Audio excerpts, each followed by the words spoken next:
Hello viewers and welcome to another episode of Lancer Custom Works, where I will be discussing the various mech builds you could make and play with Lancer.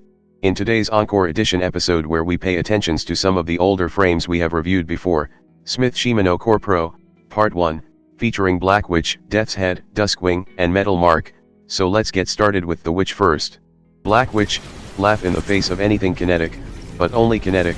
Still, that makes Black Witch incredibly tanky, and add in high E defense, 15 sensor range, and high speed, you got one powerful frame that can be used for more than just support and control, which its kits will excel at. It's also probably not a surprise to hear that most of Black Witch builds here is gonna be some kind of defender, because with House Guard able to give essentially anything a better guardian trait, plus the fact that Black Witch can take kinetic damage very well, and that mag parry trait exists and you want to stick close to people anyway, you got one really good synergy here. Anyway, let's start with Magnet Mommy, a striker defender with House Guard and an Opcal War Pike to buddy with a fellow striker ally to support them while still giving a heavy bite. Skirmisher and Mimic Mesh keep this thing moving, with Black Ice, Scorpion, Monitor Module, and Mag Shield capable of giving this build and its allies defense against physical or electronic attack well. Did you know Ferrous Lash grows legs to move the target, is a Black Witch with, of course, a Ferrous Lash, to pull enemies into things like Imperial Eye, or Dominion's Breath, or PCP, or Wandering Nightmare. Also has Blackspot for all the lock-on with Nexus and Centimane to bring more pain, just a massive pain in the butt for the enemies. Dichromatic Lotus Butterfly, is a half-white witch Black Witch that don't just like to move things into Ferro Spike Barrier but also immobilize enemies with Ferro Lance or PCP, as well as easily protecting allies with House Guard, enhancing the range of mag parry, and also throw in Sympathetic Shield too. I thought it's gonna be Vlad LCW Encore this time, so, is clearly a Half-Vlad Black Witch as stated from the name. You can tell Dustgrave is doing its thing again as this Black Witch has a combat drill, and Black Witch likes to move and immobilize people, so frankly, it's a very dangerous combination. Demolitionist also makes even smoke grenade more dangerous than it should be. It's a nice talent for those that likes throwing around grenades. Dark Side of the Force, is a SEKHMET Iconoclast Black Witch that sometimes want to throw people around and can move straight up into the ceiling, you know, very normal witch thing. The idea is go into the fray with Pankrati and just get all the free damage with SEKHMET, and also shooting Death Beam for free every turn with Iconoclast due to being triggered by SEKHMET free action. It's a murder ball to say the least. Artillery Witch, is a Black Witch with siege artillery to chug people into hell, in pieces, with auto loader for quick reload, as well as Black Ice, Mag Shield, and PCP for plenty of defense should things get too close, if they can get close at all.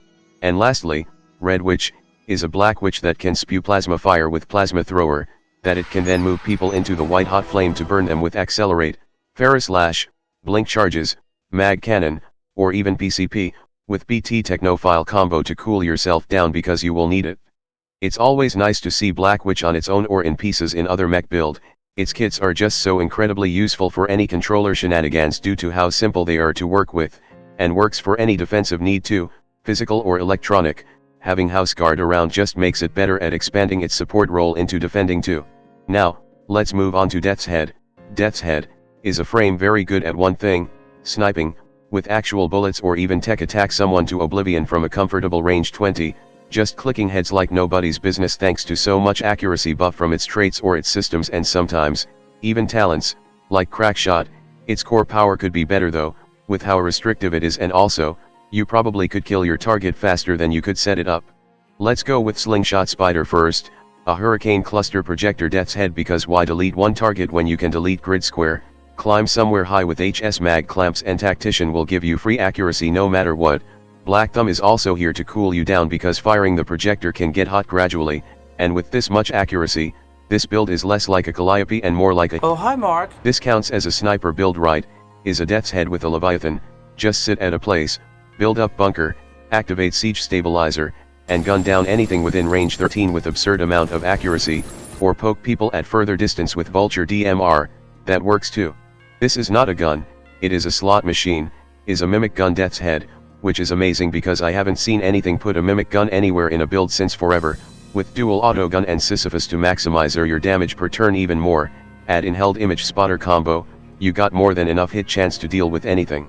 Pain Down Range, is a DC Death's Head with Sentinel Drone and an OP Cal Legionnaire Battle Rifle, with Nuclear Cavalier and Crackshot for even more damage.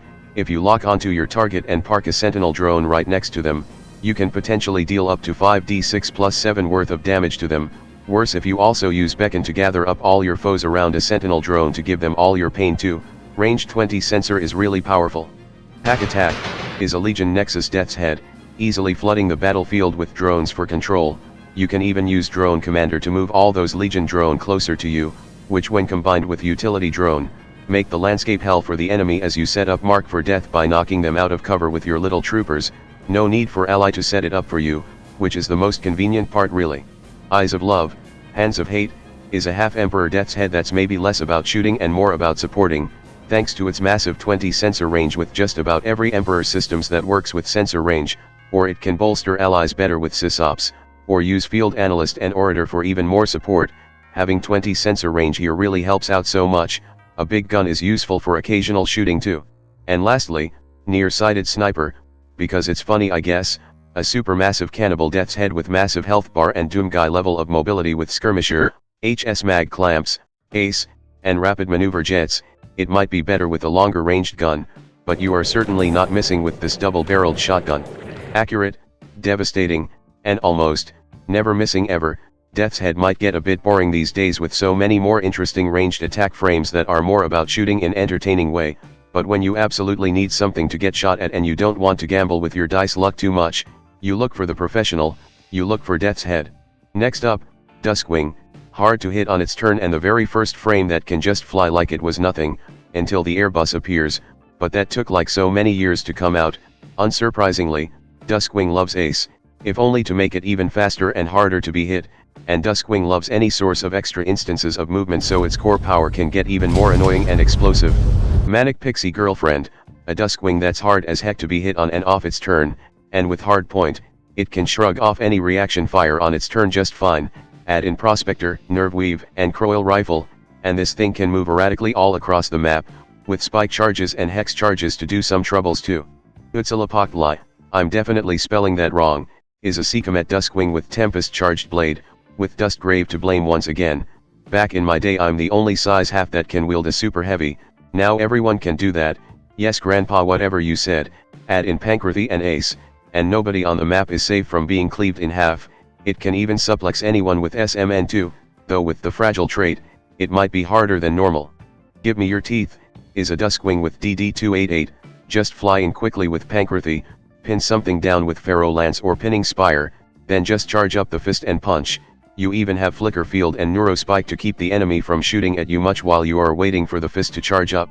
El Herrera, is another comically fast Duskwing with Ace for even more speed, which you will need to stab people with AOP Cal Thermal Charged War Pike for big damage, with dual hand cannons too, and combined arms for plenty of accuracy. Flicker Field and Reactive Weave is here to provide some defense, nothing new here, but it works well enough.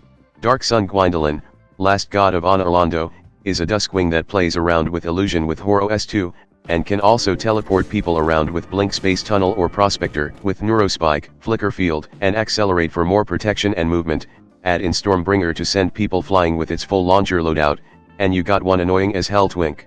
Abiashug, is a Duskwing with a Leviathan because of course, and since it can fly, this thing is basically the tiniest A10 Warthog possible, with Type 3 Shield, Flicker Field, and Neurospike for defense, Tactician to get free accuracy by flying high all the time, BT to cool down because Leviathan runs hot, and with speed 6, even when slowed, you are fast and could chase things down to burst them apart with bullets.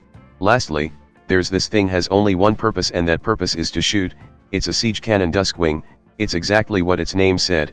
It has some extra invisibility, some turret drones for Daka, burst launcher to impair when Siege Cannon is out, but really, it just wants to shoot that Siege Cannon. Truly, Duskwing can really be a real annoying frame to deal with when designed well. You don't need a super heavy mount to do that. Yes, you probably have noticed that this thing has more than one Tempest Charged Blade build because people are insane, but sometimes, all you need is make your enemy's life hell, not literally send them to hell, that's optional. And finally, last frame for this episode, Metalmark.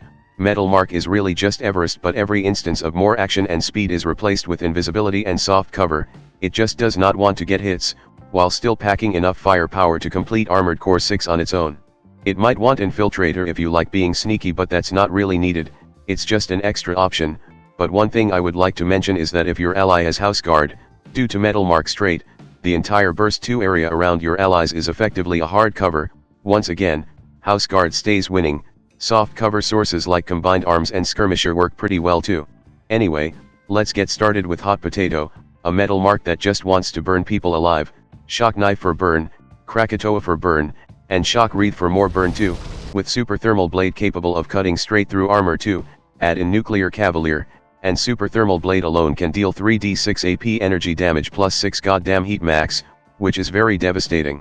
8 burn every turn, is exactly what it said. Krakatoa, Swarm Nanite, Shock Knife, with Combined Arms 3 for plenty of accuracy to try to crit fish for Centimane for more pain, with Infiltrator for even more pain by acting like an ambush predator that microwave your prey before eating them. We also just work here man, is a Noah House Guard metal mark that can protect its allies just fine while also having Iconoclast to shoot death lasers sometimes.